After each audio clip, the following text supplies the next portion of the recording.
Welcome back to the Veterans Voice podcast. We're on a planet Earth, right? And our sun's going to burn out one day, and all this is going to go away. Right. So if you think your life is about getting what you want, it's actually not about that. It's about you transforming. Samantha Wood is an ultra-marathoner, doctor of physical therapy, and a lieutenant colonel in the Army National Guard. As our guest this week, Sam shed some light on not only the health and fitness, but mindset and motivation techniques that have helped her lead a successful career as a long-distance runner. Our mission here on the Veterans Voice podcast is to remind you all that you're not alone. As you hear through the stories of our guests, each and every week, we have all struggled, we have all turned to poor outlets to cope with life, and we have all felt alone at times. But these are the reasons we need to all be there for one another within the veteran community, a community whose voice is needed in America more than ever. This is the Veterans Voice podcast, and this is a reminder that you're not alone.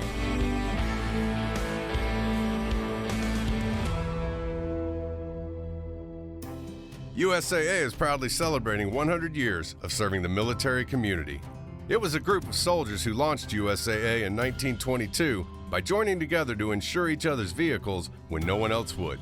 Since then, USAA has grown to more than 13 million members strong. And through it all, one thing has remained. USAA is still serving the military community and their families. Find out more at usaa.com/100. How's it going, Sam? It's going great. Taylor, thanks for having me on. I'm going to say badass, and then in the podcast, I'm just going to bleep that part out because that's what you are. That's fine. Cool. So why did I bring you in today? I brought you in today because you have a plethora of information in the health and fitness community. I respect you. You're an idol of mine. You motivated me to run a marathon a couple months back. But I really want to dive deep into like who you are. We'll go way back into childhood, some hobbies and stuff you did, how you ended up getting into racing, running, marathon running, ultra marathon running, how you got into becoming a physical therapist, how you joined the Army, and everything in between, and then everything in the future. How you feel about it? Let's do it. I love to talk. Sweet. Me too. All right. So where'd you grow up? So I grew up in a small town called El Campo, Texas. And it is a prairie town. In fact, its signature phrase is "Pearl of the Prairie." So I would say a lot of my family were like mechanics and just kind of like blue collar type jobs. And my mom was a homemaker, and so my stepdad served in the Army for like 41 years. So I grew up. Basically, what his hobbies were became my hobbies. So that was a lot of hunting and fishing and trapping animals in the wintertime. Sure. So just like I was basically a feral child. Nice. I did almost no organized activities until middle school. Cool. Yeah. That's awesome. In Texas, so heat, summer, that's what I'm imagining. I hate humidity, so. It's so hot. Yeah. And I do think we had some air conditioning when I was really little, but for the most part, I would say my early days, I spent a lot of time outside in the heat, not a lot of air conditioned time, maybe school. Right. And a lot of that was with your uncle, you said? Oh, with my stepfather. Stepfather? Yep. So he was like an idol of yours growing up? Yeah, for sure. So he, I loved being outside and I loved being active, and I just wanted to always learn new things and learn new skills. And so, and I had an older brother. And so I recognized as I got older, I was like, I think I was always competing with my older brother. So if he was doing something, I'm like, oh, I'm going to do it better than him. Yeah, that's funny. So stepfather and brother growing up. Yeah. So a lot of, just a lot of activity. So, we were always doing something, fishing, hunting, like I say. We had a garden. So I learned to go work in the garden and helped, can vegetables and all kinds of fun stuff like that. That's awesome. You had a really cool childhood. Yeah. So as an example, when I was 7, back in the early 90s, the NRA, I think they sponsored safety courses for kids. And so I went to a marksmanship course, and I have certificates from when I was 7 years old that in pistol and in rifle. And we just shot at silhouettes with air rifles. But yeah, it was the kind of place where my stepdad would say, here's a machete, go cut some trail and I'll see you later. Yeah. It was, totally different. That's so cool. Times have changed, haven't they? Yeah. We won't talk about that. We had yet. a lot of freedom. Yeah, that's cool. How about sports and stuff growing up? Nothing organized. I did live in town, and it's like I say, it's a prairie town, but I had neighbors that were roughly around my age, and so we grew up playing very unorganized neighborhood activities, sports, and things like that. So I did a lot of things. I rode my bike. My brother had a skateboard. I got rollerblades. We played street hockey, but I didn't do any organized sports till I played basketball in middle school, which I was definitely the B team. I was gonna say, was that long lived or not really? I loved basketball. Yeah. And I remember my coaches were always, I was like the one kid that never got tired at the end of the game. And so they were like, Sam, you should really run track. And you'd be a good runner. And actually, during the physical fitness test, the presidential physical fitness test that we used to have, I would run the mile and beat all the girls that ran track.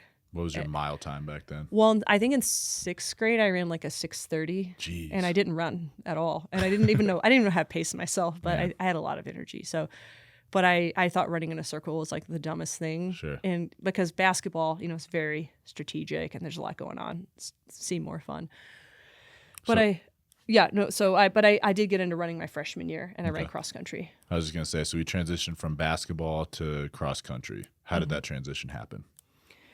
In 8th grade, in one of the athletics class, they do a sign up, like sign up for what high school sports you're interested in. And it's so funny now because I just thought high school kids were so old, and college kids were like adults. And so I got it figured out. I was like, should I even play sports? Because like, what if that takes away from me making, good grades? Like I just had it in my mind that it was going to be this big thing. But one of my friends told me, you're a good runner. You should do cross country. And I was like, what is cross country? And she goes, well, you just run outside in the woods through like fields and you run through creeks. And I was like, that sounds really nice. So, and I knew the coach. So the coach of the cross country team was the basketball coach, the women's basketball coach. Okay. And she came to the middle school pretty often and would actually do our strength and conditioning classes. So I already knew the coach, and I was like, okay, I'll give it a try. And then my goal that summer, before transitioning and starting school in August, was to jog 1 mile without stopping. Yeah. It's tough stuff we're talking about here. Yeah, in the heat of this, in Texas heat, and you just, sure. I'm, what am I, 13 years old, 14 years old, right? And I had a Walkman. I had a Walkman with a cassette tape that I had made. Nice. Dubbing from the radio. I'm picturing like this CD player back in the day, and you can like feel it spinning in your hand. It's like the headphones that don't even block out any noise. You just hear everything plus the music. Yeah. Man, those are the days. Yeah. So I spent that summer, building up to 1 mile and probably a little further, and this is before I ran a long time before GPS watches. So if I had any questions, my stepdad would get in the truck and he would drive around the block and he'd say, okay, from here to here's a mile. Okay, cool. So that's high school time. Did you continue this cross country into college, or how did you kind of start leveling up your running game? So I ran cross country and I ran track. I still didn't really want to run in a circle, but my freshman year in cross country, I won the district meet, and our track coach was there, and she was like, Sam, you're going to run the mile and 2 mile for us for team points in track.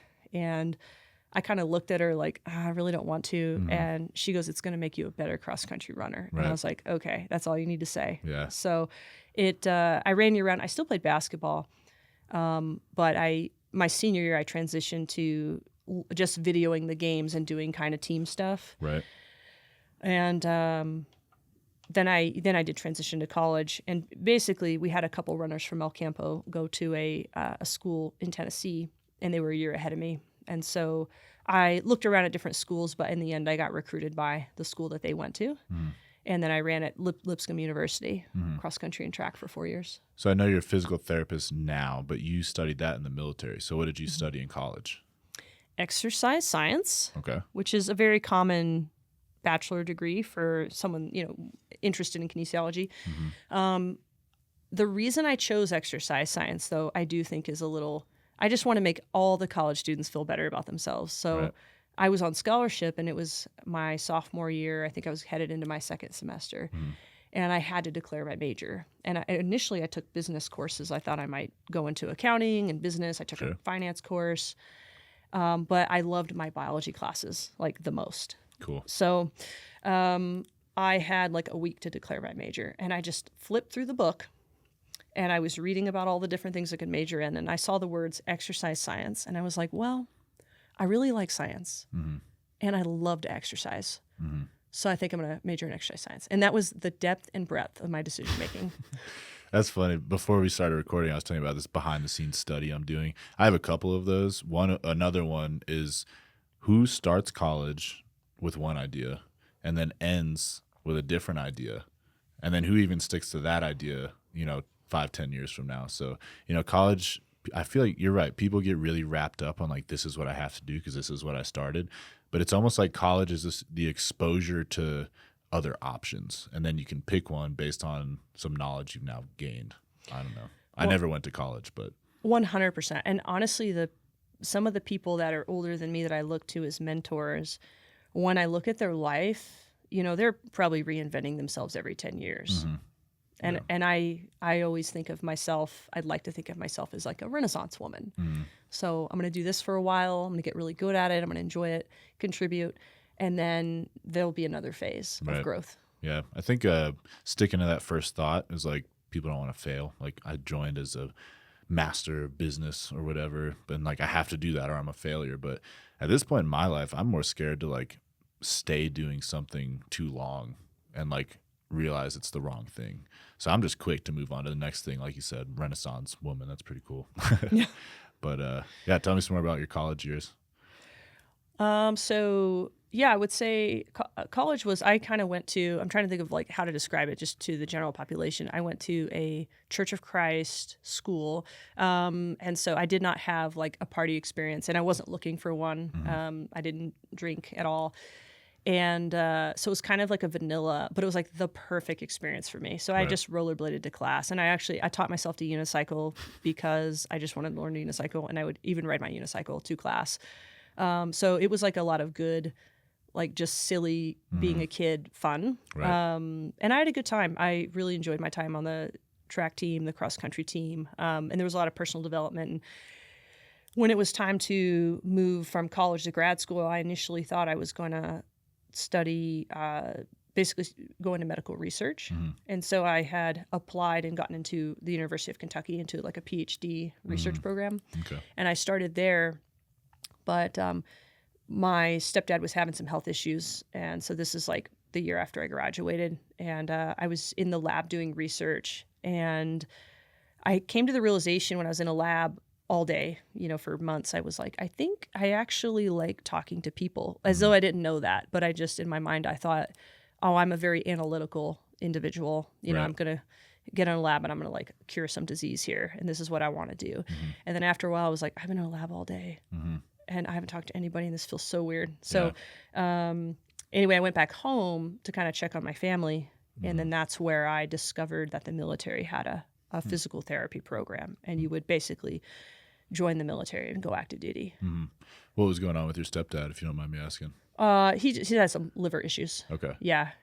And at the time, like, we didn't know how serious it was. It looked super serious. And not that it wasn't serious, but it turned out to be something that we could work through.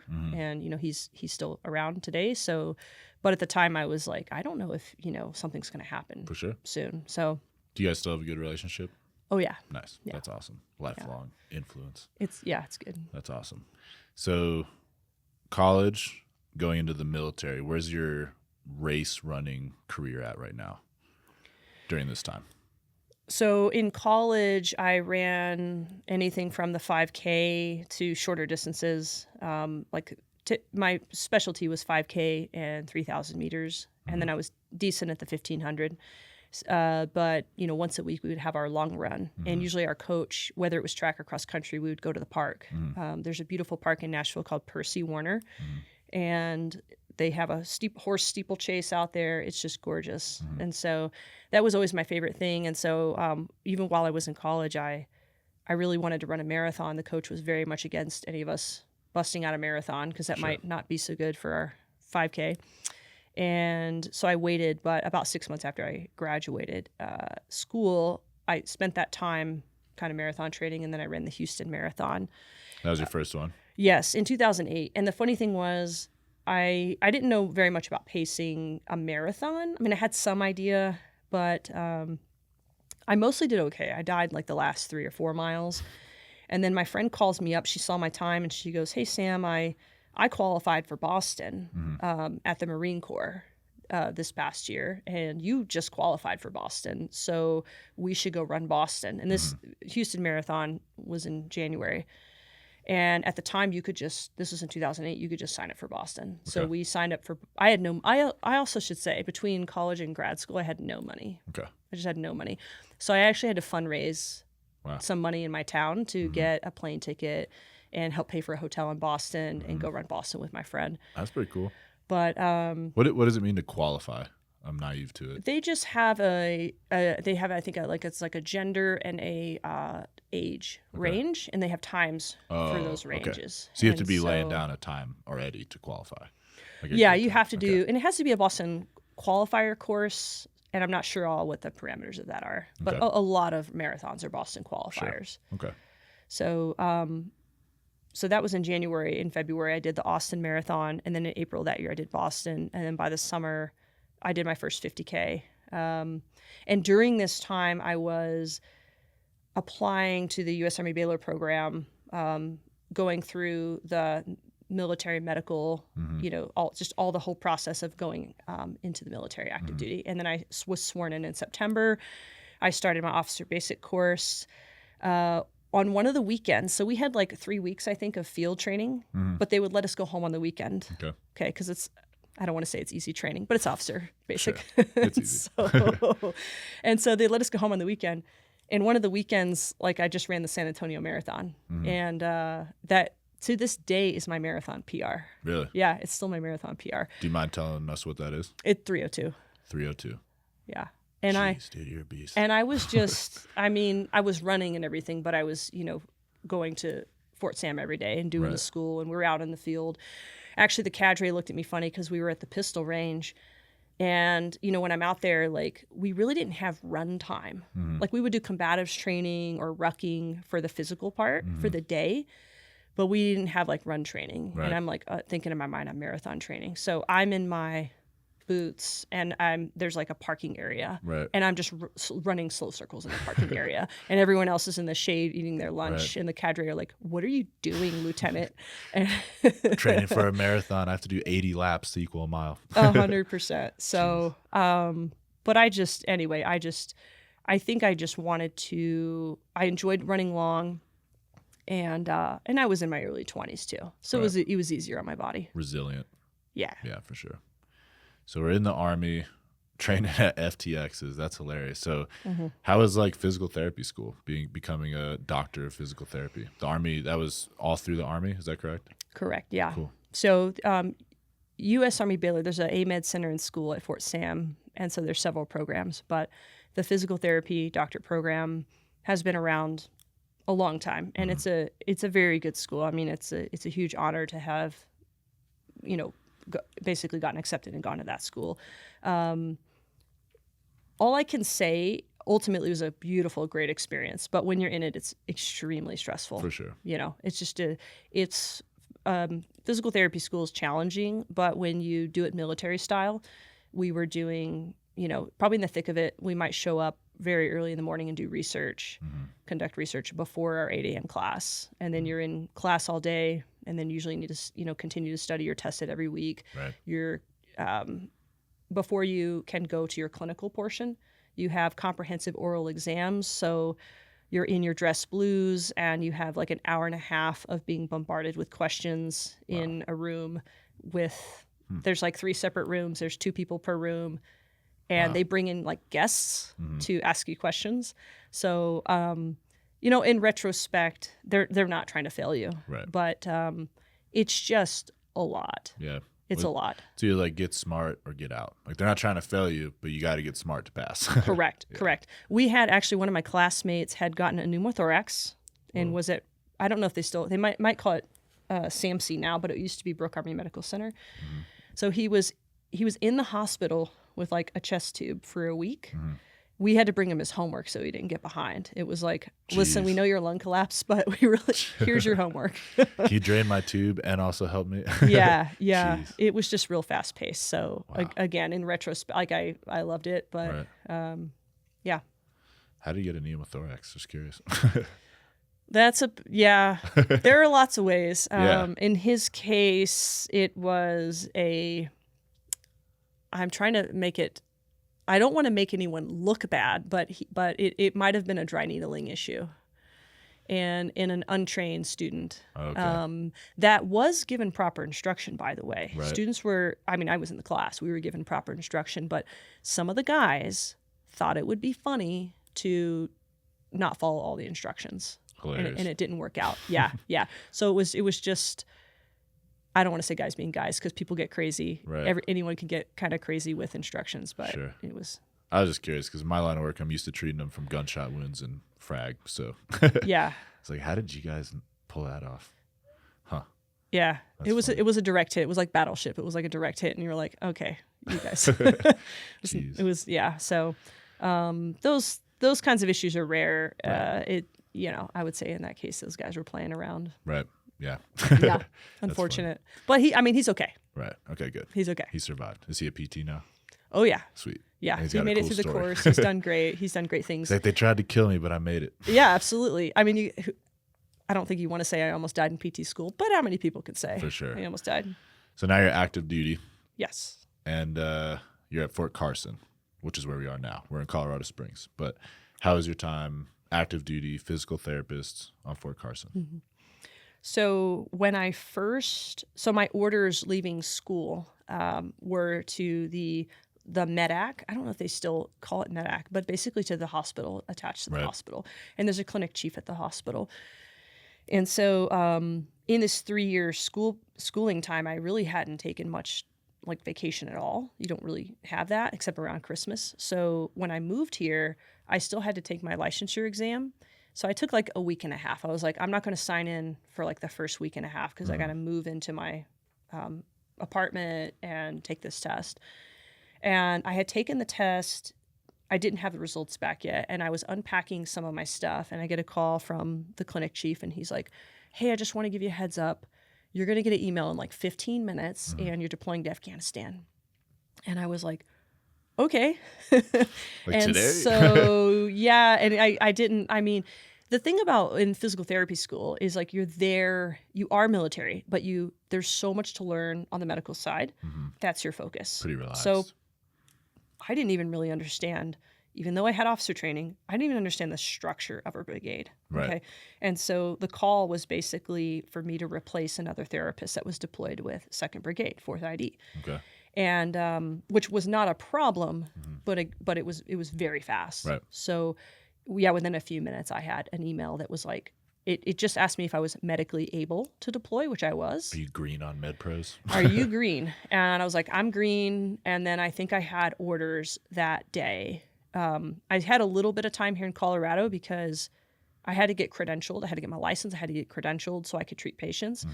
And that process was probably a month. And then I had another month or so of pre-deployment training, shoot my weapon and do all the things. You're like, am I going to have to use this? I'm a PT. Yeah. Well, I always say if the PT is shooting, that means everyone else is dead. Yeah. That's funny. It's bad news. So I left in December. I got here like basically in September and left in December. Okay. Yeah. What year? In 2011. 11. Yeah. Okay. And then the unit came back in May of 12. So it wasn't a long deployment. It was just like fast and furious and getting there and figuring out how to best be of service to the other soldiers. Where'd you go? Afghanistan was my second home for a bunch of years. So I was at FOB Walton, so I was around Kandahar. Okay. And always came in and out of CAF. And then I think I was kind of stuck at CAF when I first got there for like a week because of dust storms. Yeah. And then this is like the miscommunication that happens, and all soldiers know this, like between the rear D and the people that are there and the liaisons. And so I didn't have any weapons on me at all. Yeah. And they came and they said, hey, we're going to bring a weapon so that you have a weapon for the convoy, like when we can eventually get you out of here. And then they showed up and they were like, well, ma'am, we don't have a weapon for you. Where's your weapon? And I was like, you guys are supposed to bring my weapon. Jeez. So then the guys were like, don't worry, ma'am, we'll protect you. But Right. I was thinking, I don't know, I shoot pretty good. Maybe you should let me carry the weapon. Give me that sniper rifle. over Well, there. only because, like, hey, when I was 7, I was getting my marksmanship Right. badge. But in all truth, it was, I think the good parts of deployment were I worked with a lot of good people, and it was good to see that aspect of it.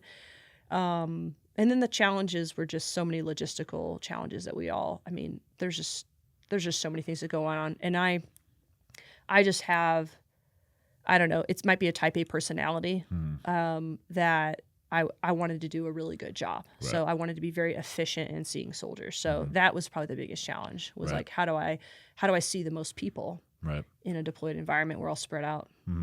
How'd you deal with like being away from home, being in a foreign country? Was that your first experience traveling like that?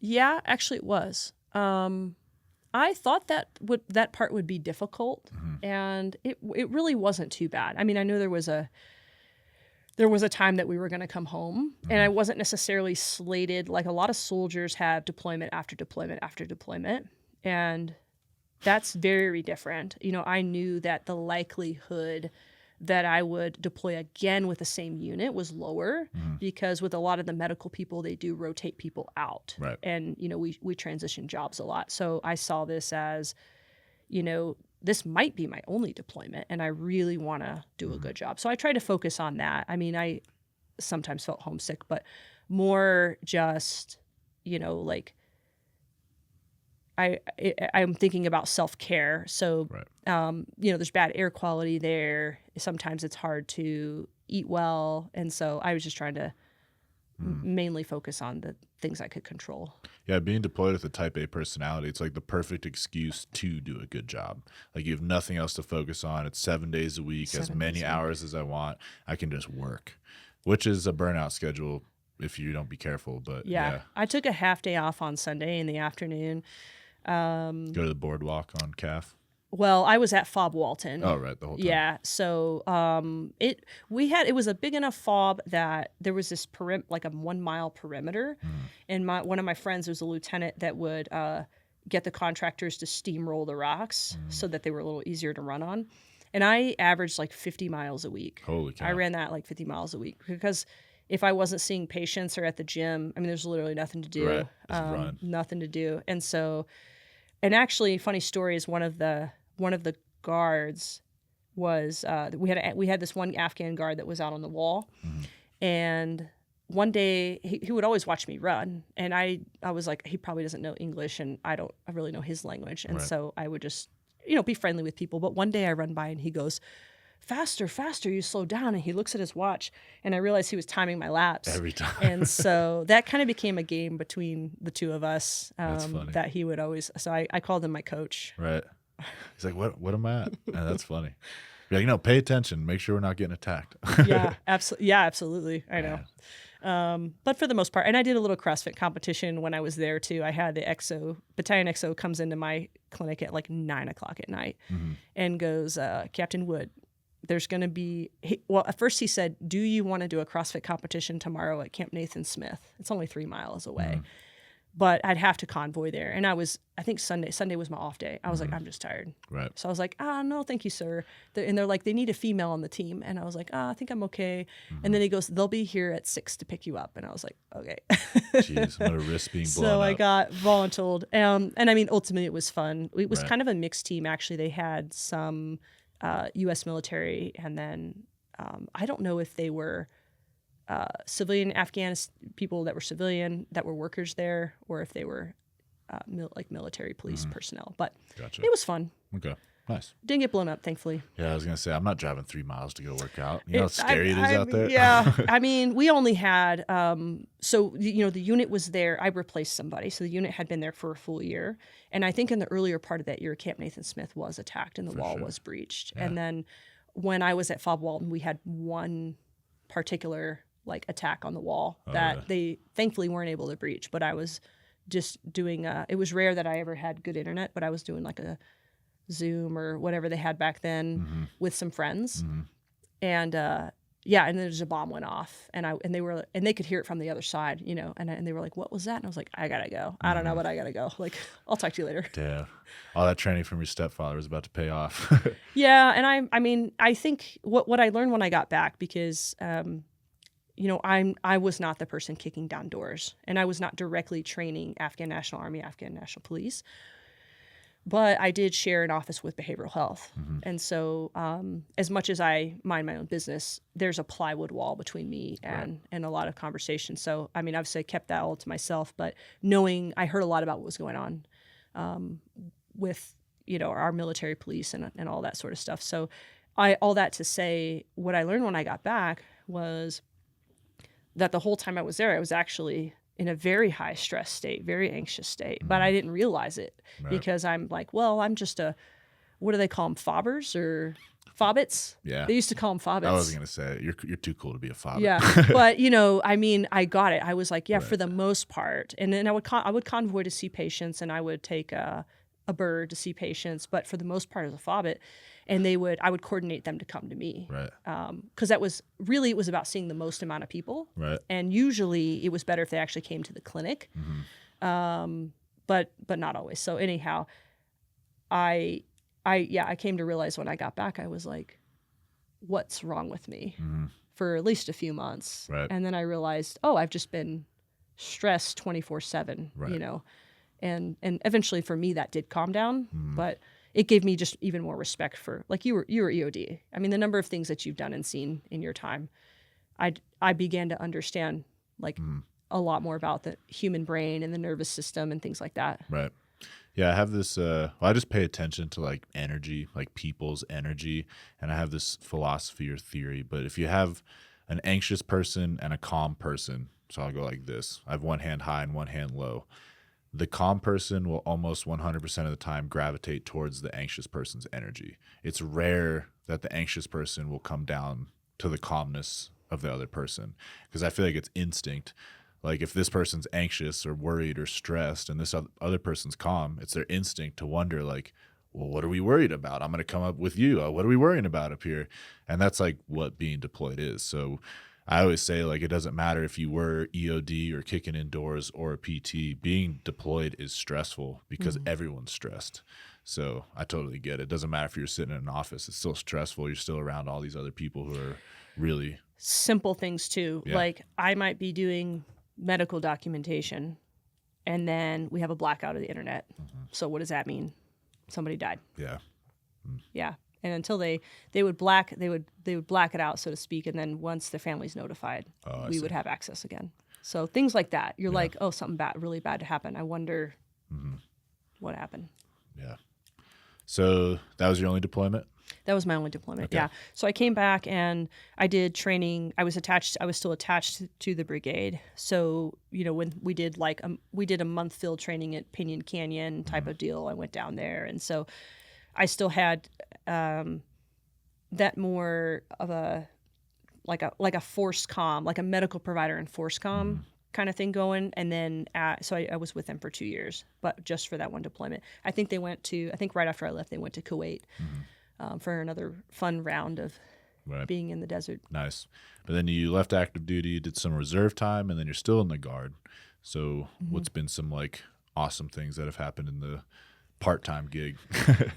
Well, so I should say, like, while I was at Fort Sam Houston doing my physical therapy training, I didn't actually realize that the military had sports. I think I'd seen some military runners when I was a kid, and it was probably WCAP.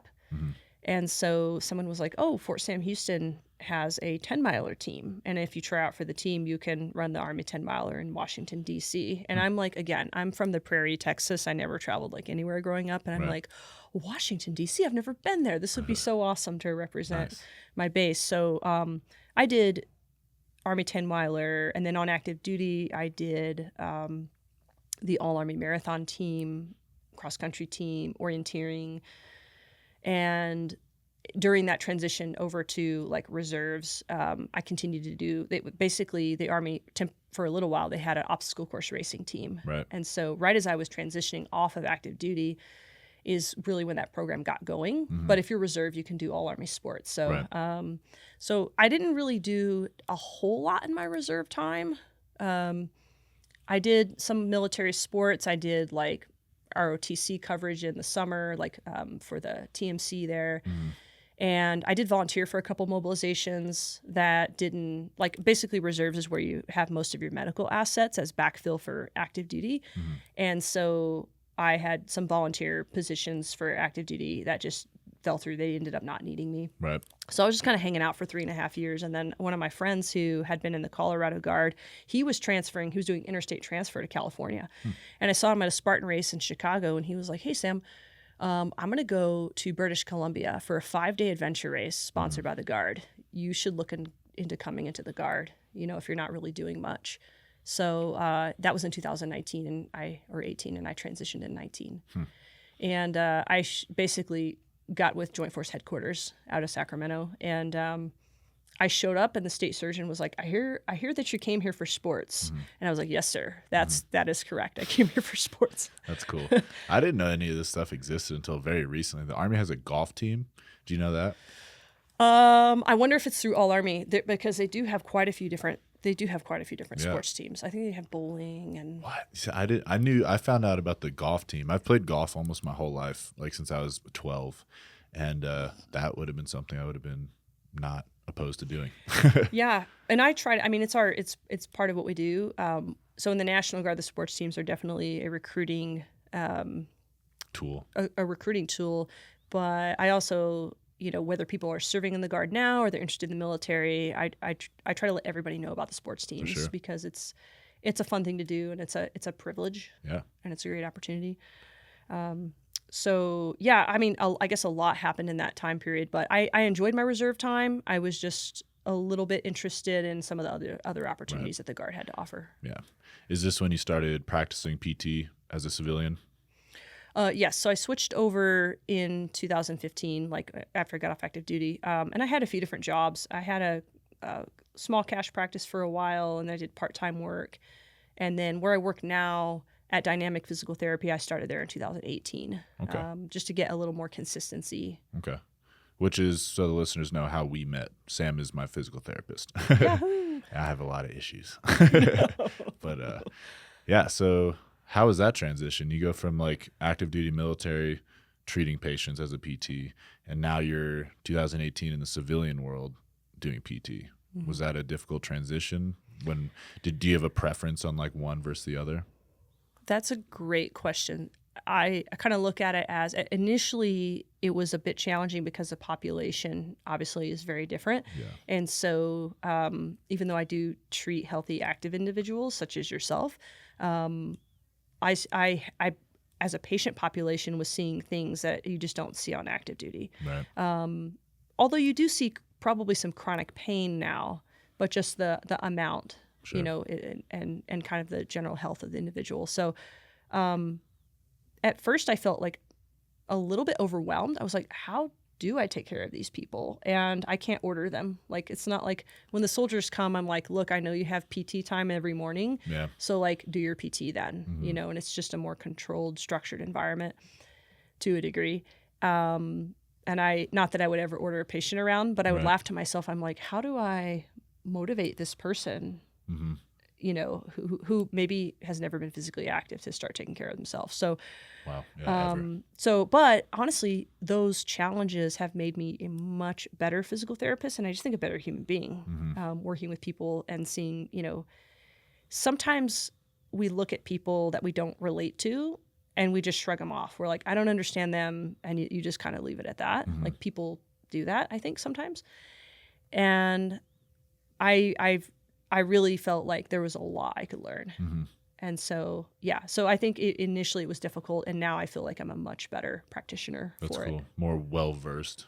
Absolutely. And then you see different kinds of people, and like you were talking about energy, like you just get a better read on what's going on with that person and what they need from you. Right. And what you can do for them and what you can't do for them. Maybe this would be a good time to kind of talk about it, like military versus civilian physical therapy. What kind of stuff were you seeing military wise, and like we can go as deep as you want, but like there's a lot of military who are hurt from running, lifting, rucking with weight for miles. What kind of stuff are you seeing like in the military that maybe you think is preventable? Some things the military could do different to prevent it so they aren't paying for physical therapy for soldiers later in life. Let's go down that road a little bit. I would say a huge portion of what you see in the military are overuse injury. I mean, there are accidents. People do sprain their ankle, or they have.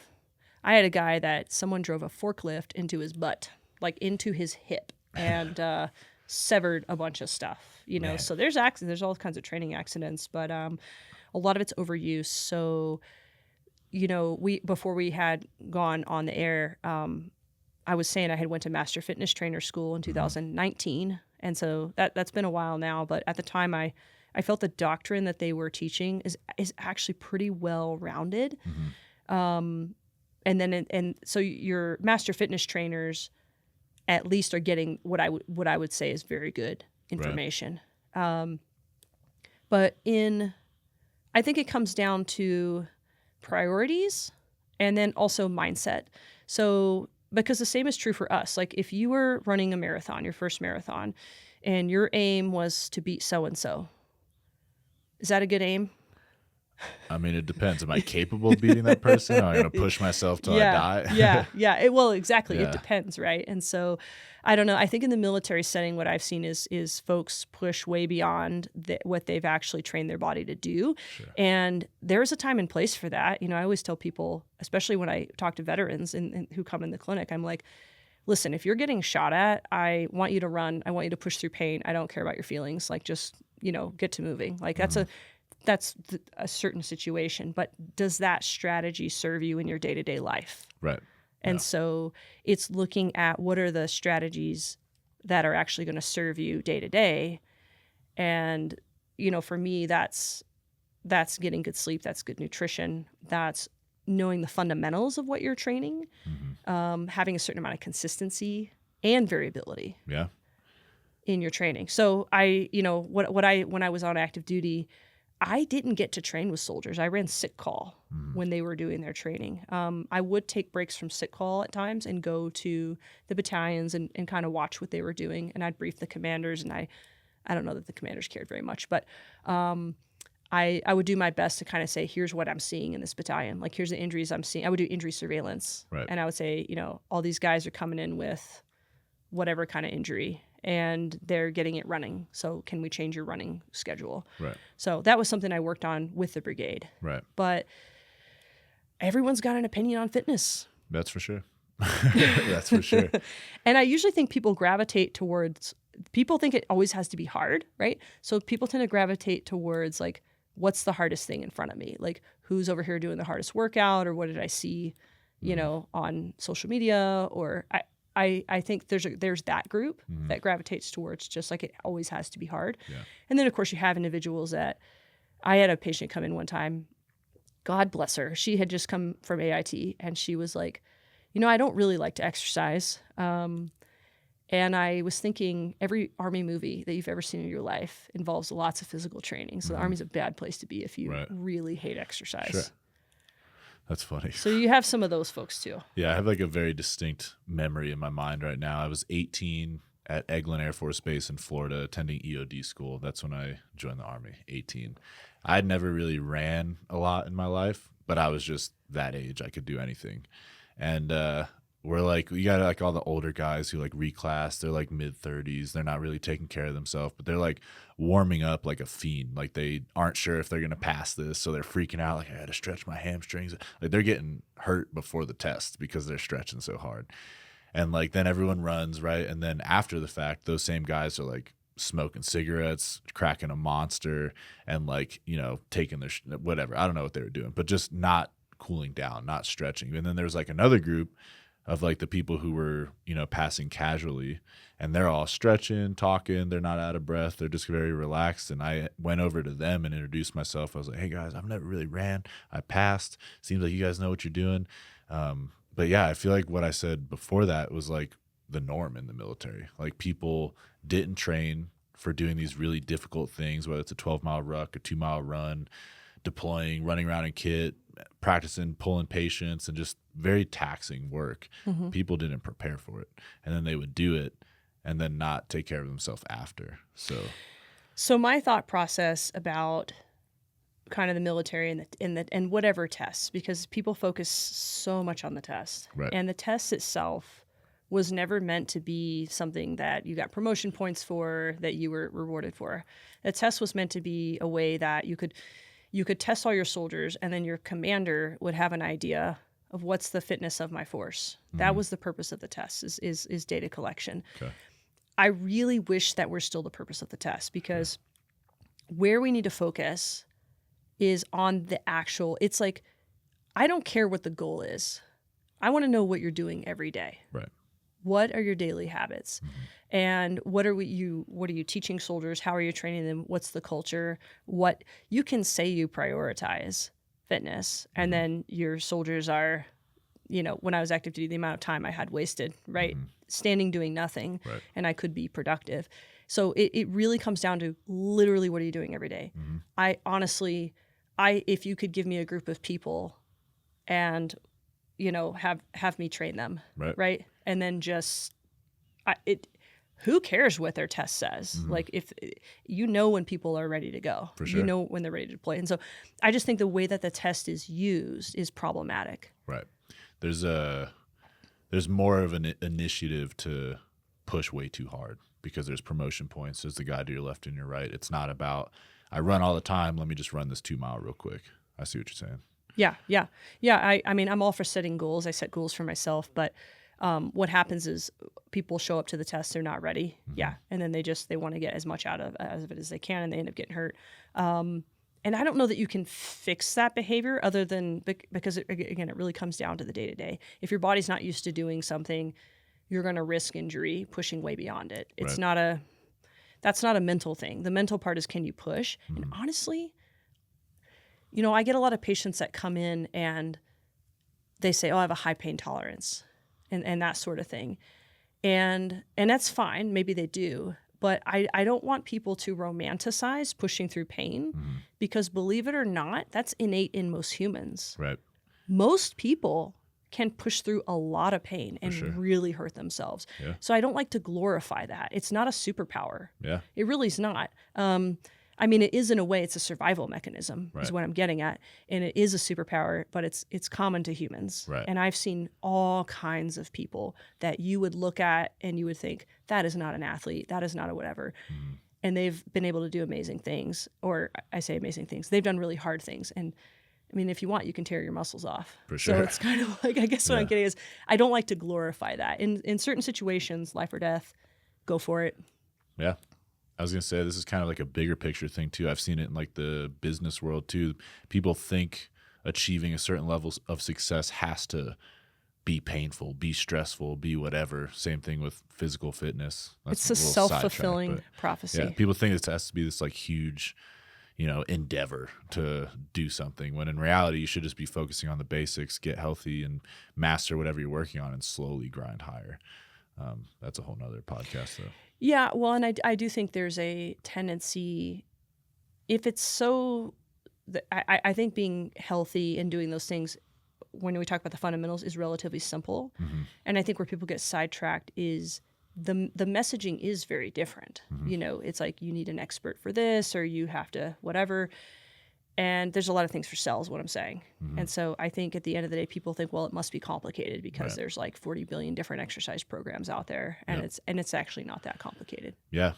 That is the root of special forces. It's mastering the basics of everything you do and then growing and expanding on those things. Like I was a medic, and it wasn't about fancy blood transfusions on the X while getting shot at. Like, sure, those things come with time, but it was about, we had an acronym MARCH, massive hemorrhage. I have to stop that. Airway, they have to be breathing. And I would master every way to make sure those things are happening. Like massive hemorrhage, we need to stop that 15 to 30 seconds or they're going to bleed out. Airway, they need it within 2 minutes. I have 4 different ways in my aid bag I can get that person an airway. So it's like mastering the basics and then branching up as you get comfortable. Yes. And I think people get bored. Oh, yeah. and they expect results too quickly Yeah. in whatever they're doing. Right. And being patient and just understanding that that's not how it works. For sure. Because you'll get sidetracked and then it becomes self-fulfilling. You're like, oh, I'm not really getting where I want to go. Well, you're not doing, the fundamentals. Yeah. Yeah. I could apply this to so many things. Like shooting's a good example. I'm sure, you know, you like go to pull the trigger and there's like slack in it, maybe like a few millimeters, and then the shot goes off. So it's like shooting can be sexy. Like you shoot fast, you hit targets, whatever. But it's like, what is that person really doing? We would teach 4th ID regular Army guys how to shoot all the time. And they just thought we were going to come up there and clean house, shoot fast, this, and that. And when we show them like what we're actually doing under the speed, is like, I know exactly where my slack is. So as I pull a first shot off, I'm resetting that trigger. So I'm already ready for the second shot, and just everything's slow and methodical. And then as you master that, you become fast naturally. Running is, I'm sure, exactly the same. How do you end up running a marathon? You don't just go do it. You have to start somewhere. You have to start with the basics. Colorado Computer Support. Imagine never having to worry about your information systems ever again. Colorado Computer Support, the exclusive Veterans Voice technology partner meeting all of our computing needs. Colorado Computer Support is veteran-owned. They're your team for innovative, collaborative IT services and solutions to enhance and support your Colorado business. When you need IT services to keep your business going, make sure the Colorado Computer Support team is on your team. Call 719-355-2440. To learn more, that's 719-355-2440. The Veterans Voice is sponsored in part by Optum and is produced in the Optum Podcast Studio. Optum and Mountain View Medical Group offer 15 clinics throughout the Pikes Peak region. Their primary and specialty care doctors provide quality, patient-centered care backed by Optum's industry-leading health services and technology. They're dedicated to helping our community live healthier while keeping care affordable. Visit optum.com/Colorado to learn more and schedule your appointment today. Yeah, absolutely. Yeah, and I would say in general, I think that, like, when I think about, for example, in a couple weeks, I'll be doing the Leadville 100. Right, which I want to cover completely, so we'll get to it. Well, and so you've got to master some of the basics, which is, your hydration, your fueling. Yep. For me, some years ago, when I had to change my running gait, and I had to go through this rehab process because I'd been running in just regular trainers, kind of what was common at the time in the late 90s and in the 2000s, just like a stability shoe. New Balances. Yeah. I had Skechers. so many. I still have so many shoes. Heelys. But yeah, Heelys. Yeah. That would be great. But so I just had to revamp my running gait because it wasn't working for my body, especially as I ran longer distances. And so the thing I learned in that process, it was a very frustrating process because that 3:02 is like a sub 7-minute mile for a marathon. And I was used to running fast. And then I was running barefoot and learning proper technique, and I'm running like a 13-minute mile, And so you have to kind of get over, sometimes you need to regress. And I think that's something that people should look at. You need to regress, right. and before you can basically have, I'm trying to think of the word, but it'll come to me later, but before you can improve again, you've got this stumbling block. So it's like every uptrend has pullbacks. Like you're going to hit 100, go back to 90 before you hit 110. And it's just, yeah. Yeah. And I think a lot of sports are that way. Sometimes you'll have an Olympic level athlete, and then they'll regress in something and go back to a fundamental, and then all of a sudden they have a blowout performance after that. Right. So for me, it was just, how can I run in a way that doesn't hurt, even if it's a slow speed, and then kind of also building my foot strength and ankle strength and stuff that I had not really been taught that was very important. But those are fundamentals. Like literally the way that you move is a fundamental thing in running. And so that allowed me at the time, right at the time I was getting off active duty, I'd had a lot of injuries, running injuries when I was on active duty. Some of it was just wearing boots all day and my feet got weak. And so around the time I was transitioning, I was like, great, I'm not in boots every day. And so I spent a lot of time barefoot, a lot of time in sandals. And in probably a year and a half after starting that, I ran the Leadville 100, which is my first 100-mile race in sandals. And that was a difficult run just because it was 100 miles. It's Leadville. It's always hard. It was difficult? Yeah, it was a little bit difficult. But it was it was just such a neat thing because I had, if you can imagine, I'm a physical therapist. I'm working in the hospital. I've got injuries, and I'm talking to other very smart, well-respected physical therapists, chiro, podiatry, so forth. And I'll see somebody, I'll try whatever the programming they have for a few months, and again, I just kept having pain, and so I thought, after a while, when you keep failing, you think maybe it's you, Right. like maybe you can't do it. Yeah. And so being able to run that 100 in sandals, I was like, no. Like, I literally ran this in it's not a pair of flip-flops, but that's what people say. For and, that means I'm actually doing something correctly. Right. That's sustainable. So I still focus on the fundamentals with my running. And I consider myself, I know people look at me, I consider myself a pretty average runner, but I have had some success. And I would say, in the success that I've had, in my 20s, like, I just wanted to perform really well. And Right. now I'm like, it's great if I perform well, but I want to feel really good. For sure. That's what I want. Yeah. And so that's how I approach it now. Right. Well, let's tie these two together, and then we're going to move on to like your races and stuff. So military, not focused on the fundamentals, just running to pass a test. And then you've learned how to master the fundamentals, what works, how to feel good while also running 100-mile races. What do you think? We got the Sergeant Major of the Army right here. He's got 2 minutes of your time. What would you tell him the military soldiers need to be focusing on so that they could run and perform long term? Oh, boy. Okay. Well, I started teaching a running class at Fort Carson when I was there before I left, and I had soldiers barefoot. I got in a little bit of trouble because I had them barefoot on the track in Iron Horse Gym, and we're not supposed to be barefoot up there. But we would also go outside.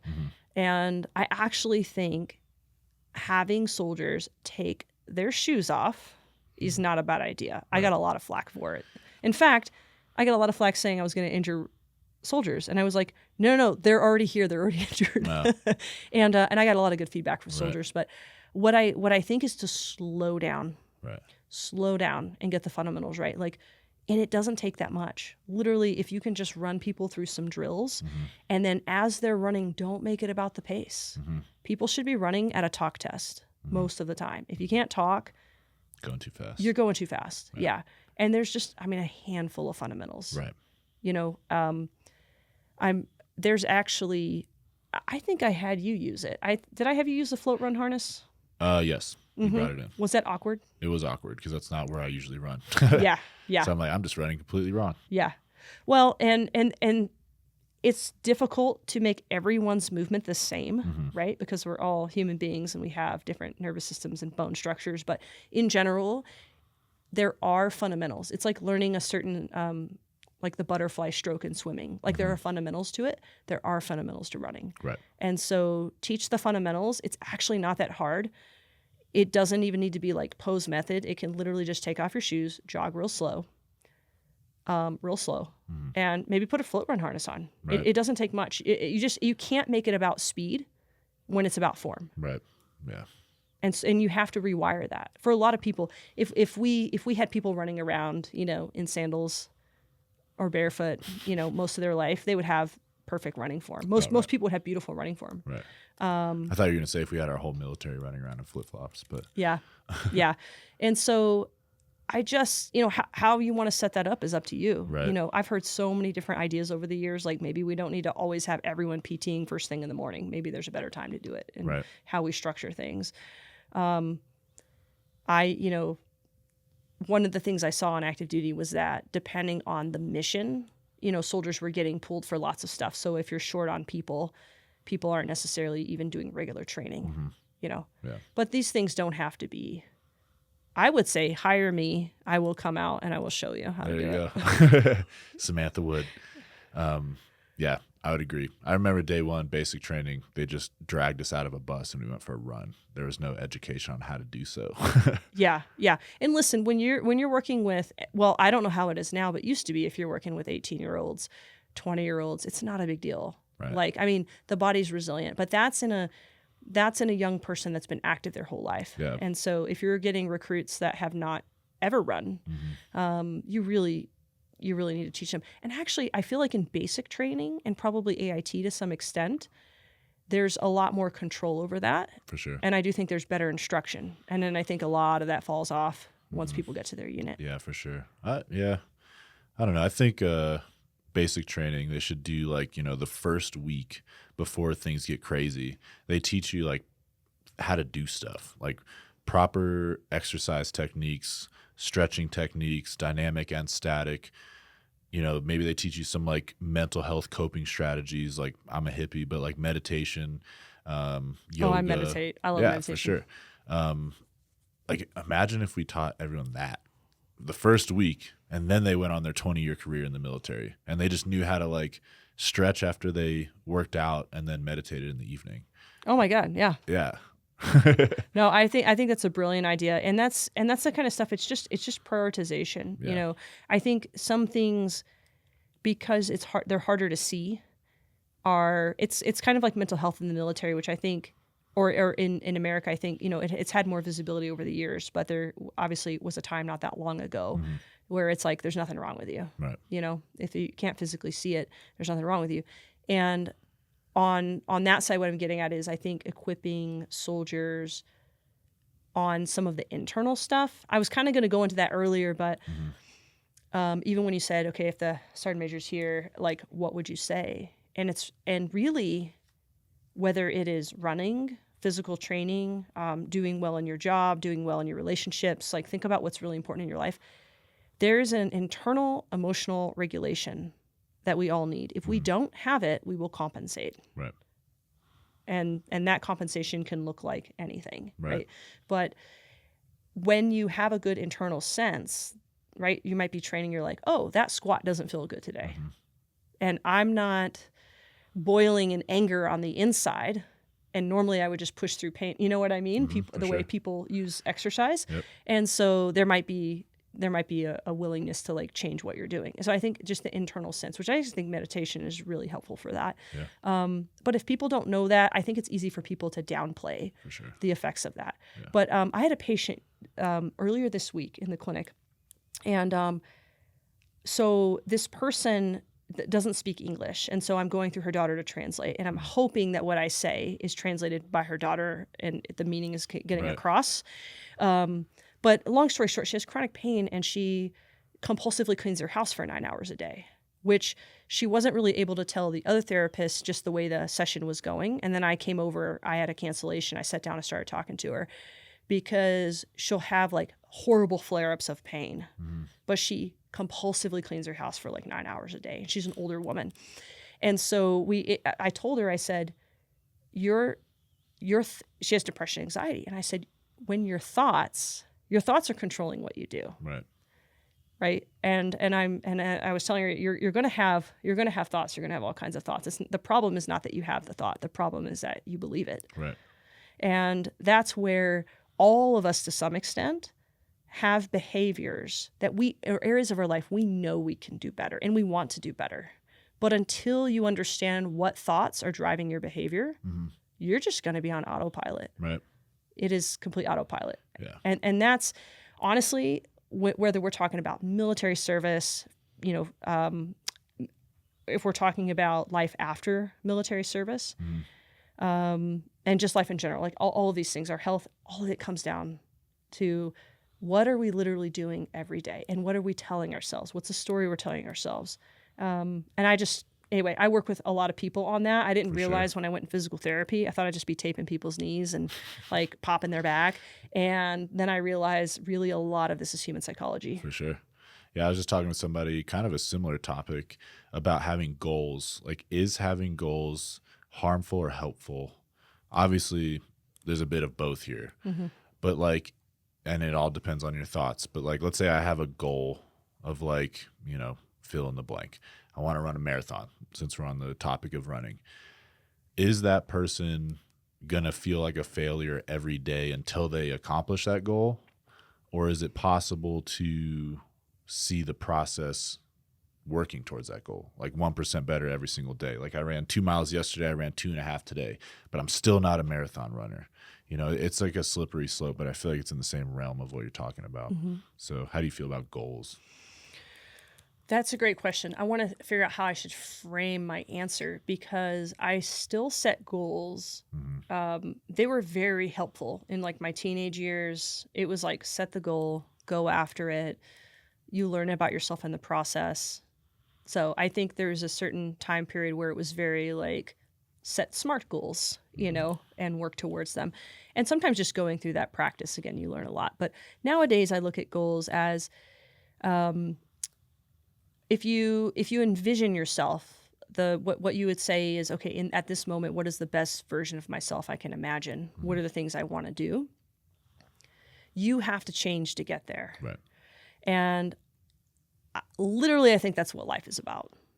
That's how are you living your life if you're not learning something new, right? If you're not having a different experience, you end up in these autopilots, right? Where you're just getting through, you're just surviving. You don't have meaning and purpose, and it becomes a struggle. So I do think the goal itself can be very helpful. I still set goals, but I get excited about waking up every single day and working on who I am. That's what I get excited about. I could care less if I actually reach the goal. I mean, I guess if you put a lot of time and effort, like come find me after Leadville. If I don't finish one of my races, maybe I'll be a little sad. Right. But ultimately, my focus now is I get to wake up every day. I get to meditate. I get to work on who I am. And it's taken a while to get there. Right. It's not like you can't meditate for someone else. And when I tell people, like here's how I do what I do, sometimes it seems, depending on where they're at, that might seem out of reach, Right. And it's like, no, like there was a time when I couldn't jog down the street without severe pain. Right. And so what did I do then? I set a goal of I can walk in sand. I literally did this. I could walk in sand and my feet didn't hurt. Or barely hurt. And so my goal was to walk in sand for 15 minutes a day. It was like my first running goal was can I please jog a mile without stopping with my Walkman? Right. And so if you are investing in yourself, you're on the right track. For sure. It's when you give up on yourself, Right. you're in trouble. Yeah. Or I just think people get stuck in that loop of like they have the goal, they aren't there yet. You see it in like fad diets or fad workout things like 75 hard or things like that. And they're like on day 3 and they're like, I can't do this. If it makes people feel any better, here's the tools I use. Okay. So if it's an athletic goal or whatever, I'm like, okay, gorillas are always going to be stronger, right, than the strongest human. Right. And like humans are slow compared to a squirrel.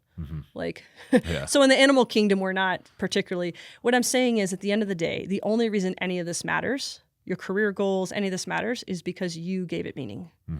That's the only reason. And I don't mean this in a morbid way, but we're on a planet Earth, right? And our sun's going to burn out one day and all this is going to go away. Right. So if you think your life is about getting what you want, it's actually not about that. It's about you transforming. It's about your experience. It's not about getting what you want. Right. And these are not original ideas, but I have found that I set goals, but I don't make my life about getting what I want. And I don't make my life about avoiding things I don't want to happen, because things are going to happen. For sure. And if you were successful at avoiding everything you don't want to happen, you didn't live a life. You were just in fear the whole time, hoping things didn't happen. So I think if people could set a goal, go ahead and set goals, but have your main goal to meet yourself, like meet your life, show up for yourself, show up for your life. If you can do that, you're winning. I don't care what it looks like. Yeah. Become your own best friend. I had this, I'm exact same boat as you're in. I was not always that way though. And I feel like getting out of the military was what I needed to adopt the mindset you just described, because I was just trying to get what I wanted out of something, the military. I wanted the best job, the highest rank, the most badges, the whatever. I don't have any of that anymore. And I think that's what made me realize that nothing matters. I have this uniform, I have this cool hat, I have this badge, I've been in whatever war. Man, I'm just Taylor. And like, who am I now? And I have friends that like I knew in the military, and not a lot of them have stuck around, because I've become a completely different person in less than a year, because I have realized that it's not about what the world can do for you, or getting what you want, or anything materialistic, or just anything that's like an achievement. It's all about the process and becoming who you are supposed to be. You want to fall in love with yourself and become better every day. That's what it's about. And if you can do that in a day, it's a successful day. You do that over a month, that's a successful month. And then you die one day and you're like, pretty good life. Really good life. Yeah. Absolutely. All of this stuff's going to go away. Mm-hmm. It's all going to go away. For sure. But if you really felt like you lived every day, Mm-hmm. oh my God, how cool is this? Every It's like day. we were born and we had a welcoming party to some degree when we were born. And all this was just here. Right. It was just here, and we get to be a part of it. And actually, we're really, at least for me, I can only speak for me, I feel really lucky Right. to be a part of it. For sure. Honestly, our existence is, I would say, statistically almost impossible. Right. Yeah. That's a whole nother topic. But That's a whole nother when we're topic. talking about living every day, like, I just want to like enunciate that, like, literally every day. People get wrapped up in like, well, I work. And so like my whole morning is dedicated to like getting ready for work. And then I'm at work, and then I get off work and I'm tired. So now I'm just going to complain about work and then get ready for work the next day. And it just becomes this like, man, I don't even know what word to use, but like dead walking life almost. Like, you're not living, you're just in this loop of negativity. And that's where I think goals and challenges do help people get out sure. of that. And the root, part of it's the routine and part of it's the mindset with the routine. But absolutely anything that can change your routine even just a little bit. For sure. And that might involve meeting new people or taking up a new hobby, or, you know, but that's kind of the purpose of that is, you know, to experience. I mean, I look at my life and I'm like, how many different cool, amazing experiences can I have before I die? Let's do that. Right. And part of that is connecting with others and helping other people too. Mm-hmm. It's not just, I want to go, you know, travel and do fun stuff. I want to travel and do fun stuff. But I also want to take everything I learn, and when I see someone in need that I can help them too. Right. Because I want people to see how amazing their life really is. That's really what I want. If I had a life mission, it would be to help people see how amazing their existence really is. You can do that in one day, I believe. I've done it. People here in Colorado Springs would understand. We have nationwide listeners, but you just pull someone out of an office who's having a hard day and you take them up Old Stage Road, and like there's many lookouts there, but you take them up to one of the lookouts and you're like, look, just take a breath, listen to the birds, feel the ground. It's not that serious. And like people are just like, holy cow, I'm living. And then, you know, they usually go back into their old routine. But like, man, if I wake up after 5, I feel like I'm missing something. If I go to bed before 9, I feel like I missed out on something. Like, I just want to be awake and experiencing whatever is going on today. Yeah, and I would encourage people to look, and there are so many practices. When you start looking at things that people have done for thousands of years, so that might be cold plunges. Like think of the things that are getting popular now, especially as we're on screens more. Cold plunges, sauna can be really healthy. I think a barefoot walk in nature is so powerful. People tell me all the time when I run in sandals, aren't you worried about hitting your toe? And I say, well, no, I just pay attention. I just pay more attention. I'm more deliberate. But when you're walking barefoot, your feet, the sensation of your feet is like your hands. And so it's very, very sensitive. And usually people complain about that. I'm like, no, that's good. Like your brain, it's so good for your brain. You can't, it's difficult to be in an anxiety or depression loop when you're walking barefoot in nature. Right. Yeah. I So agree. check for glass, check for some stuff, but carry some sandals in your hands, Right. carry some shoes. But I think people will be surprised. Again, the simple things, the things that are right in front of us, the things that are free or cost minimal, people tend to overlook and downplay their significance. Right. But when I look at what helps my mental health the most, it's very simple practices. Yeah, I think they've been saying this for years. It's the simple things, something like that. It's Yeah. the simple things in life. I don't know. Yeah, and start with one thing. Like you Right. just need a place to start. You don't make it complicated. The Veterans Voice podcast is supported by Medicare Mentors. When it's time to consider your Medicare options, it's time to talk with Medicare Mentors. Medicare Mentors, powered by Spark, is veteran-owned and a long-standing partner with Mount Carmel Veterans Service Center. More than that, they go above and beyond to make sure when you need them, they're there lending a helping hand. Medicare Mentors, always above and beyond. Visit MedicareMentorsLLC.com for more information. Yeah, it's like back to our fad fitness program, like 75 hard. Take one of, I'm not against anything, but like just take one of those things and like do that for 75 days or a week or however, and then try and incorporate all of these, because people go from like nothing to I have to do this huge thing, and then that stresses them out, so they quit. But it's like, yeah, just incorporating a barefoot walk around the neighborhood for 15 minutes every evening. That'll change your life. I guarantee it. Absolutely. Yeah. Yeah. I have a lot more on that topic, but I think that covers a lot of it. Yeah, it does. I want to talk about Leadville, though. This just goes right into why I idolize you. I ran a marathon simply because I wanted to test my body. I wanted to see if I could do it. I only ran 13 miles training for it. You know, I ran a lot of like 5, 8, 10 miles, a couple 13 milers. And then, like you said, I was just hydrated. I stretched the whole week leading up to it. I ate a lot of carbs 3 days leading up to it, sweet potatoes, all kinds of stuff. And I just prepared for it. But you're about to, well, you've already done it, but you're about to do it again. Something that I can't even like comprehend. So tell listeners like what the Leadville is and like what that's all about. So Leadville, Colorado is at 10,200 feet in elevation. The race started, it's a whole series now, but it started with the 100-mile run back in 1983. And so my first Leadville was in 2016, and that was in sandals, and this will be my 7th time.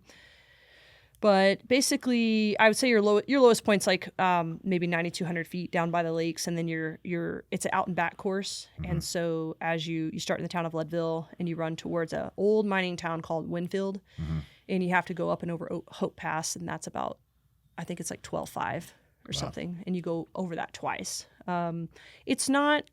It is a very hard 100. It's not.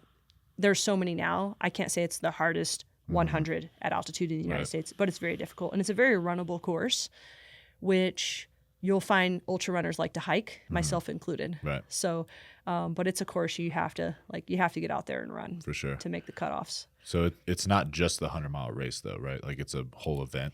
They have a series now. Okay. Yeah. So their series in Leadville kicks off with the Leadville Marathon, and that is run from Leadville up the east side of town. There's mountains on all sides of Leadville.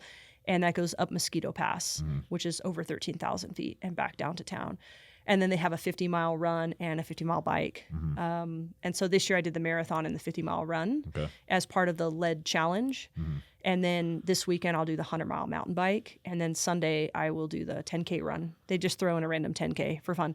And then 6 days later, next weekend, I'll do the 100 run. Okay. So it's that's like the whole series. 3 weekends in a row. It ends up being 2. This year it is a back-to-back weekend in June, July, and then a back-to-back weekend in Gotcha. so 4 weekends. Okay. So what goes into a 100-mile race? Like I said, I literally can't even fathom running that.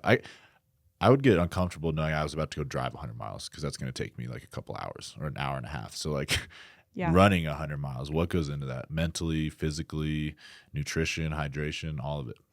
So what a lot of people will tell you is if you've run a 50-mile race, that you don't need to do anything different to do 100. So the training you did, the nutrition, at that point it's mental. And it's hard when you haven't done 100 to hear that, because you're like, really? Though I ran 50 and I don't think I could take another step. Right. You're telling me it's mental from here. But really I found when I ran road marathons typically people have a time. You know, sometimes people want to finish, but oftentimes if they've done it more than once, they're like, okay, I kind of have an idea of what time I want to run or what pace I want to run. And so marathons tend to be very steady state, whereas ultramarathon, there's a lot more walking. You're spending a little more time at the aid stations. You have more room to make mistakes. Right. Whereas a marathon, you don't have so much time. Yeah. So in some ways, a lot of people that do ultras prefer them to road marathons for that reason.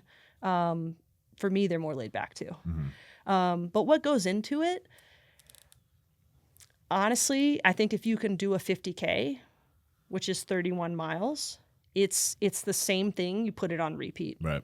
And then the problem is if you do get really dehydrated, if you do get really behind, if you don't take care of yourself. So maybe there's a rock in your shoe, or there's a blister, or there's something you're cramping a little bit, and you're doing a marathon. but you can push through it. Yeah. You don't do that in a 100. Sure. You stop and take care of it. And I think that's the main difference. Okay. You just take care of all the little things. Right. How about like, what's the word here? Like nutrition throughout. Is that something you carry? Is that something that you have like a team waiting for you every 10 miles or? Yeah, so 'Cause there's you're burning some calories. Yeah, and there's not a standard way. You're going to hear different runners do different things. But at most races, so I'll talk about Leadville. They have aid stations roughly every 10 miles. One of the aid stations is 13 miles before you get to it. So you're carrying, potentially a couple hours worth of fluid, electrolytes, and food between those aid stations. And then you're restocking at the aid station. If you have a crew, they're likely to be at the aid station, and there's usually a handful that they're able to get to or allowed to get to. And really, like, I would say my crew is like 80% morale boost, but they legit help me with a lot of stuff that Right. I would rather just have help than be doing it myself. Yeah, for sure. And it's more fun. Right. Things like changing your socks and shoes, or changing clothes. So like in Leadville, being out and back course, you start at 4 a.m. And so you're running around the lake in the dark with your headlamp. And then your first time you see your crew is like 25 miles. So you've almost done a marathon by the time you see your crew for the first time. And then that's a major aid station called Outward Bound. And then from there you run down to south down to Twin Lakes, and then you get to see your crew again down there. There's an aid station in between. But like, for example, I'll take poles. So I won't run with poles the first 40 miles, but at Twin Lakes, my crew will be there, and they'll hand me gear that, like, I wouldn't, if I don't have to carry it, Right. They'll be there to hand it to me. So then I have poles to hike up the mountain pass and that kind of thing. And then I come back basically in the evening, and they, if it's a cold Leadville, it might be time to like put tights on and start to carry a jacket for the nighttime. Okay. So is it straight, or do you sleep at all? Or? It's straight through. Okay. Yeah. Holy cow. I mean, if you're a fast enough runner, you can actually like afford to take a nap. That's pretty rare that people do that. People have done that, but it's pretty rare because let's say you've run 60 miles or 80 miles, if you take an hour nap, I don't know, but I would have a hard time. I'm going to Turning be it back sore. on. Yeah. Starting again. Yeah. Once you turn it on, I feel like you wouldn't want to turn it off till you're done. Yeah. So Yeah. And there are, these days there are 200-mile races and multi-day races where you do have to get up and run the next day. But for 100, it typically doesn't make sense. You just go straight through. Jeez. Yeah. Like I said, my only experience is a marathon. I ran almost all of it. I did do a lot of walking. The last 2 miles was like my fastest 2 miles, and I was running. And then like my girlfriend and dogs are at the finish line. We go over to this park, and I sit in the grass for like 15 minutes, eat a banana, had a Capri Sun.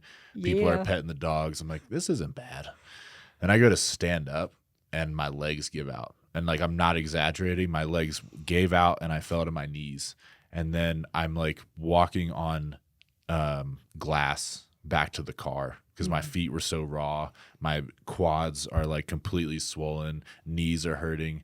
I'm like, how did that happen so fast? I just ran for 5 hours and 12 minutes. But how did I stop for 10 and now I can't even move? It was wild. Yeah. It was a weird experience. Yeah. I think, your circulation changes. And once you stop exercising and you don't have literally that exercise physiology, those hormones Yeah. and everything else pumping through, your body starts to go into a rest state. All that circulation slows down a little Right. bit, and then you really feel what you just did. I was gonna say, you're smart. Tell me the physiology. What is happening? Well, it's been a hot minute since I've sat and studied like deeply all the physiology. I mean, you have inflammation, occurring, and there's muscle damage, and there's probably a lot of just general tissue damage, and so one of the first, I don't remember if it was the first time I did Leadville, but I've had. So the experience you had after the marathon is common, and I think a lot of that's just acute inflammation. But I'd not experienced it during a run until I did Leadville, and I remember I thought my pack was rubbing me. This is like around mile 75. It's the nighttime. I've been running all day. And then I realized that if I take my finger and I just like poke my stomach, like I could poke my skin, my arms, anywhere, that I felt really sore, Right. like to the touch. And if and the only time I felt that way before is when I had the flu. Right. If you have body aches and it hurts to even like touch yourself. Yeah. And I thought, oh, this is a huge inflammatory response that my body's undergoing from all this breakdown. Jeez. And I mean, it's fine, but it's normal and it resolves, but it's like during the race. So when you're talking about your feet hurting, like your feet are going to hurt just because your whole body is, and the feet take a lot of load, whether you have shoes or sandals or not. So normal response, but really the best you can do is like walk a lot right after, like doing a cool down will help a lot. And then just like, eat and try to get hydrated and move. Which was another weird feeling, going from like moving for that long to stopping. Like I felt like I was still moving. Yeah. And I usually have some trouble because I'm dehydrated at that point, whether it's the end of a marathon or ultra. And so temperature regulation becomes an issue. Like I might be hot and then I'm freezing and it could be 70 degrees outside and I'm shivering. Yeah. Wow. Crazy stuff. That's how people end up with rhabdo. It's like you're like poisoning yourself with the amount of muscle breakdown you're experiencing. Yeah, it's the real deal. Yeah. Well, yeah, we got to wrap up here in a second, but I want to hear about your most difficult race ever. And that could mean anything you want. Physically most difficult, mentally most difficult, how you got through it, lessons learned, how you grew from it. So I had a couple in mind, and I might say two. So the first one I'll be short. So one of the hardest races I ever did was my first Leadville, running in sandals. It wasn't really that I was running in sandals, but I rolled my ankle not horribly, but bad enough in the first mile 45 or so.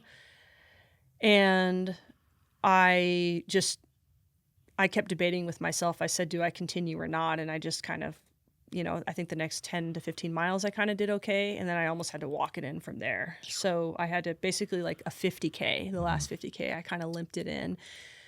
And I crossed the finish line after being in so much pain for so many hours that I just like blew up crying, but not like a bad cry. Right. I mean, I was a happy cry, kind of to my surprise. It was, and I would say the next day I couldn't put weight on it, and I actually thought I broke my foot, but it turns out I didn't. Well, I'm pretty sure I didn't. Right. I never got it X-rayed, Right. but 10 days later I could jog. But that was the reason it was so emotional for me is that was my first time ever attempting 100. I had known about Leadville since I was a teenager, always wanted to run it. This was kind of like a way to prove to myself that I was back after having lots of injuries. Like I'm actually back, although I did have to run through an injury. But really probably my hardest race so far has been the Ouray 100. I ran it last July. It's a 100-mile race. I got a little off course. It was 106 for me. Talking like Ouray, Colorado? Ouray, Colorado. Okay. Mm-hmm. And it's about 42,000 feet of elevation gain and 40,000 feet of loss.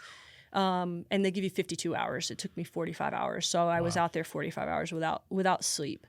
And so really the sleep deprivation, I think in the ultras, is the worst thing. So I was the second night. So I was racing from 8 a.m. Friday until like, if I can do math, 5 a.m. on Sunday. Wow.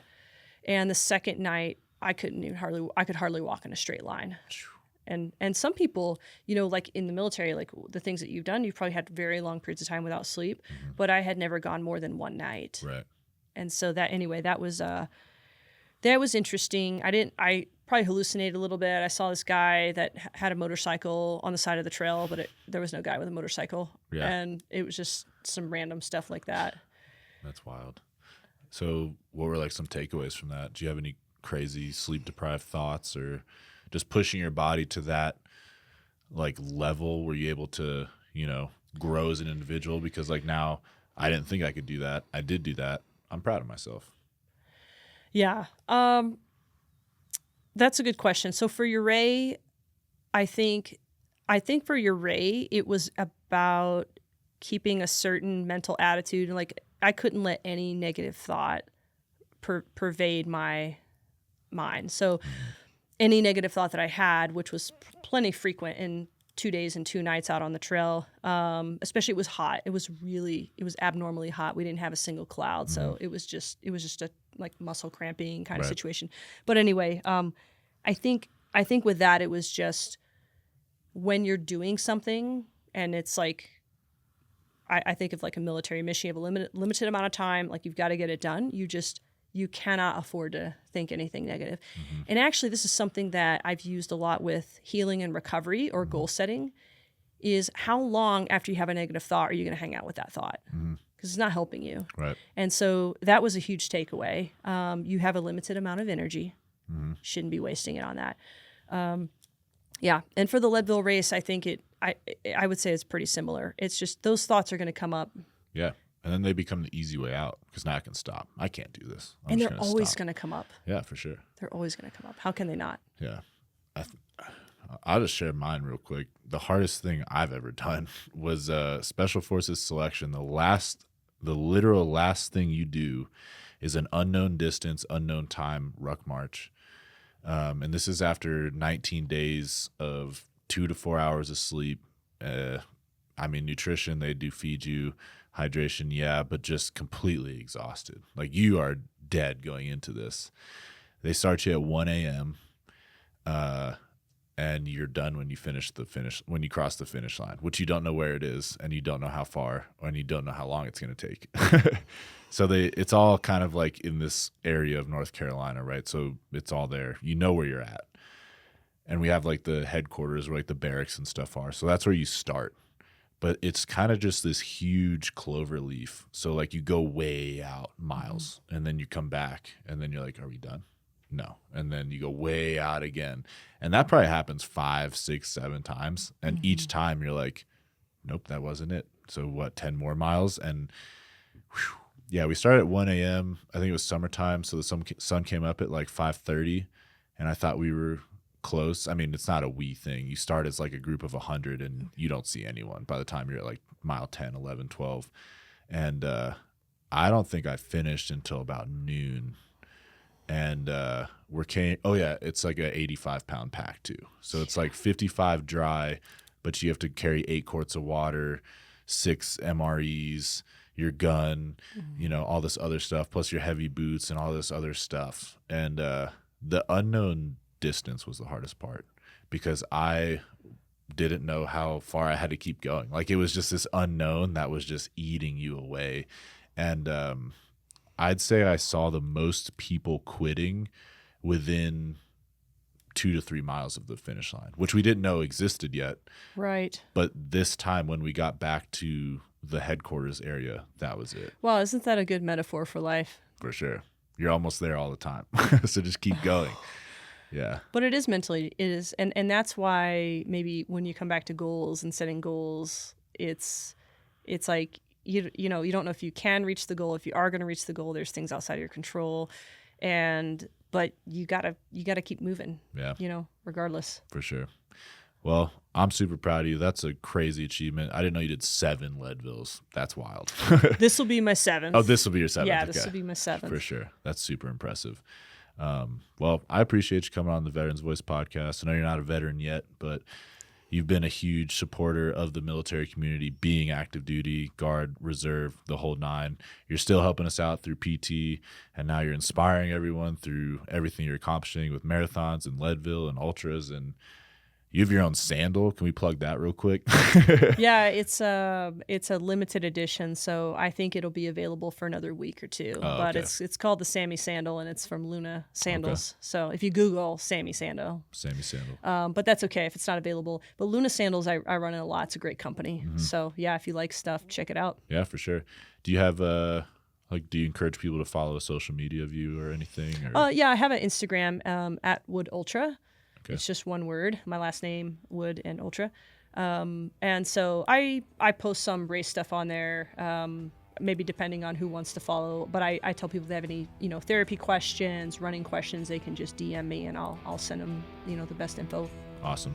Cool. Well, thanks again for coming on. It was great talking to you. Yeah, thanks, Taylor.